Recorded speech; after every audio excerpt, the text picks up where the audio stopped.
La fe cristiana se basa en una promesa profunda, la salvación a través de Jesucristo. ¿Pero qué significa eso exactamente? ¿De qué somos salvados? ¿Y cómo la vida, muerte y resurrección de Jesús logran esta misión de rescate? Exploraremos estas preguntas, profundizando en el corazón de la teología cristiana. Examinaremos el contexto histórico, los pasajes bíblicos y las implicaciones prácticas de este regalo que transforma vidas. Desde el principio, la humanidad ha luchado con su relación con Dios. El Antiguo Testamento, una colección de textos sagrados que forman la base de la creencia cristiana, pinta una imagen vívida de esta lucha. Cuenta la historia de un pueblo elegido por Dios, amado por Dios, pero propenso a desviarse de sus caminos. Esta lucha no se trataba simplemente de acciones externas.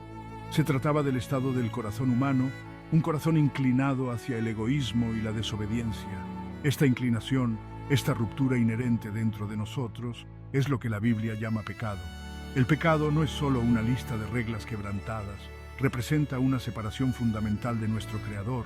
Es como una barrera que nos impide experimentar la plenitud del amor de Dios y la vida que Él planeó para nosotros.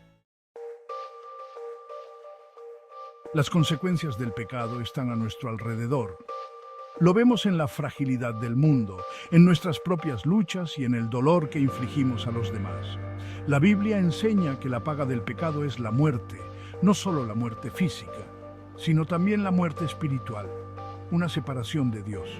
Esta separación no es un castigo infligido por un Dios vengativo. En cambio, es la consecuencia natural de elegir nuestro propio camino sobre el de Dios.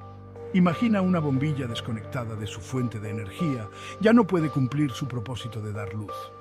Del mismo modo, cuando estamos separados de Dios, la fuente de la vida, experimentamos una especie de oscuridad espiritual.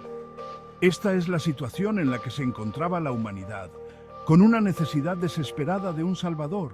No podíamos cerrar la brecha que nos separaba de un Dios santo y perfecto.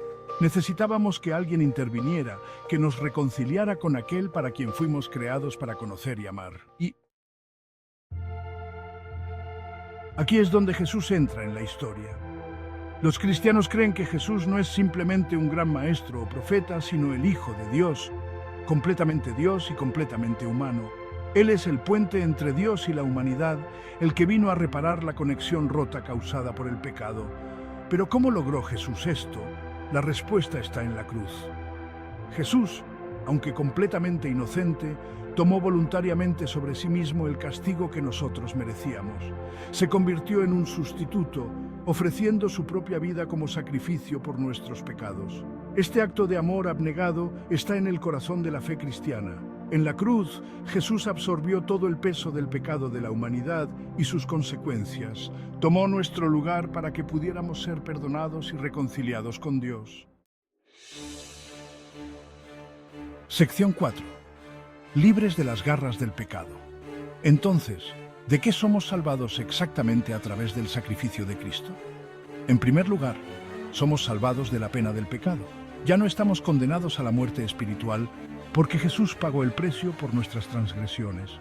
Romanos 6:23 nos dice: porque la paga del pecado es muerte, pero la dádiva de Dios es vida eterna en Cristo Jesús, Señor nuestro.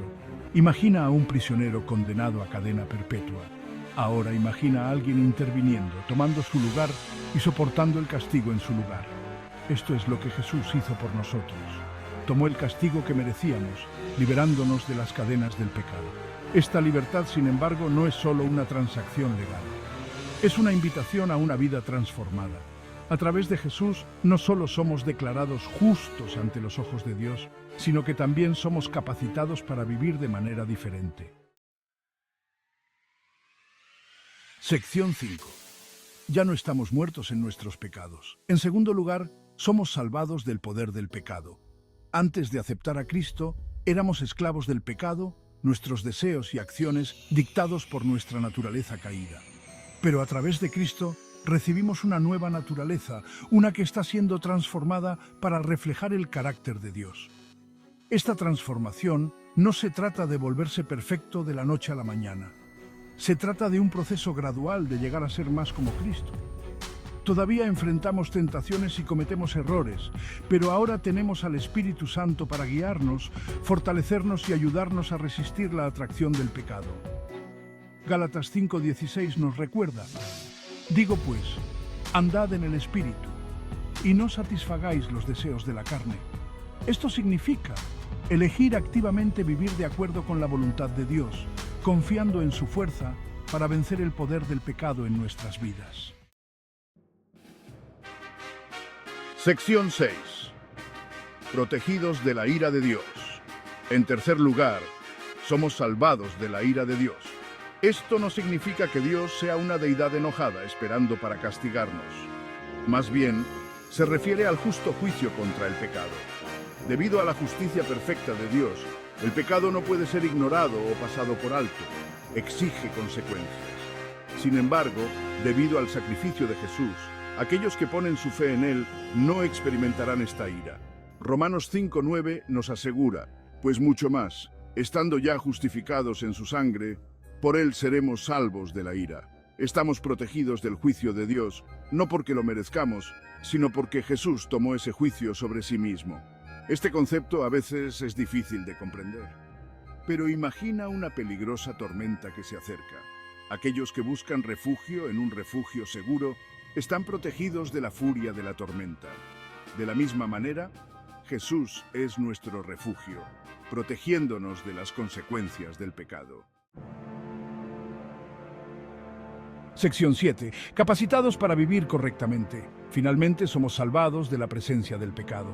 Esto se refiere a la esperanza final de los cristianos, la promesa de la eternidad con Dios. Cuando nuestras vidas terrenales terminen, aquellos que hayan puesto su confianza en Cristo vivirán con Él para siempre, libres del dolor, el sufrimiento y la fragilidad de esta era presente. Esto no se trata solo de escapar de una realidad negativa. Se trata de entrar en la plenitud de la alegría y la vida que Dios quiere para nosotros. Apocalipsis 21:4 pinta una imagen gloriosa de este futuro. Enjugará Dios toda lágrima de los ojos de ellos, y ya no habrá muerte, ni habrá más llanto, ni clamor, ni dolor, porque las primeras cosas pasaron. Esta esperanza de la eternidad con Dios no es un juego de espera pasivo. Nos motiva a vivir de manera diferente ahora, a buscar la santidad, a amar a los demás y a reflejar el carácter de Dios en todo lo que hacemos.